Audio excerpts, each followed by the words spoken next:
Je reçois déjà, comme annoncé sur ce plateau de 19h, Jean-Luc Kang, analyste politique.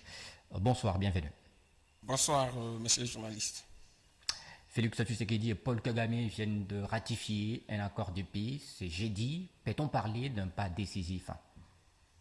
Oui, c'est un pas décisif puisque depuis 2 décennies déjà passées, aujourd'hui au moins nous avons l'espoir que ces accords qui seront bientôt entérinés vont pouvoir permettre à nos compatriotes de la partie de l'Est de retrouver la quiétude et qu'ils puissent contribuer activement au développement de notre pays.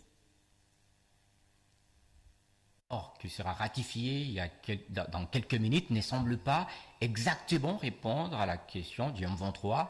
Il soutient cependant les négociations en cours à Doha. Est-ce que cela veut dire que pour la paix, il faudra encore attendre un peu? Non, puisque il faut noter que M23 n'est que le deuxième bras du problème, le bras principal ou le régime principal du problème se trouve à Kigali.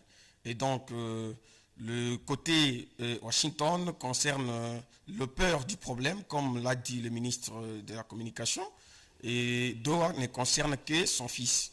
Et donc, on négocie avec le père, on résout le problème profond, le problème principal, qui est un problème économique notamment.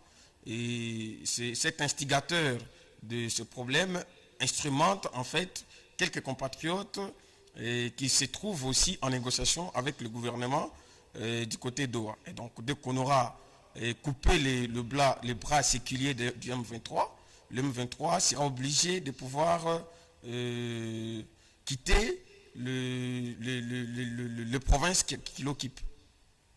Pendant ce temps, les rebelles du M23, eux, se disent non concernés par tout ce qui vient de se passer à Washington. Comment, personnellement, vous comprenez cela?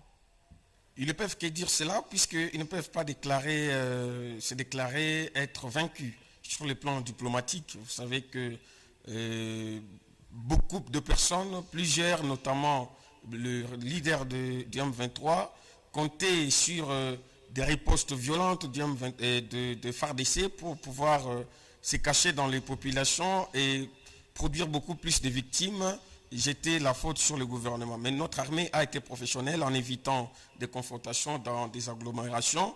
Et vous avez été au courant de ce qu'on a appelé pendant toute cette période de guerre des replis stratégiques. Et donc, ils ne peuvent que chanter cela, mais ils sont conscients que dans quelques temps, dans quelques jours, ils seront obligés de quitter toutes les villes qu'ils occupent et toutes les parties du territoire national, puisque les forces loyales doivent regagner tous ces endroits-là et assurer la paix et la quiétude de nos compatriotes.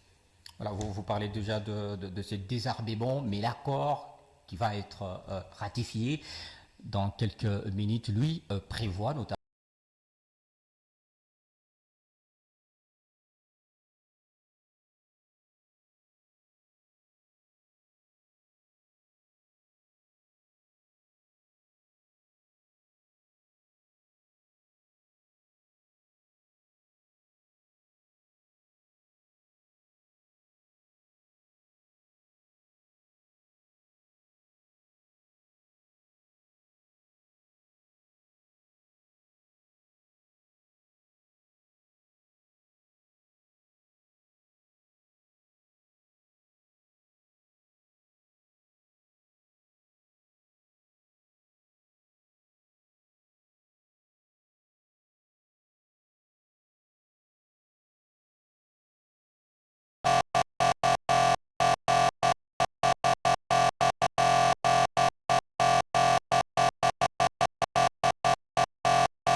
c'est que c'est là dont ils seront, c'est là qu'ils seront obligés de vérification, notamment de leur propre dossier, cas par cas.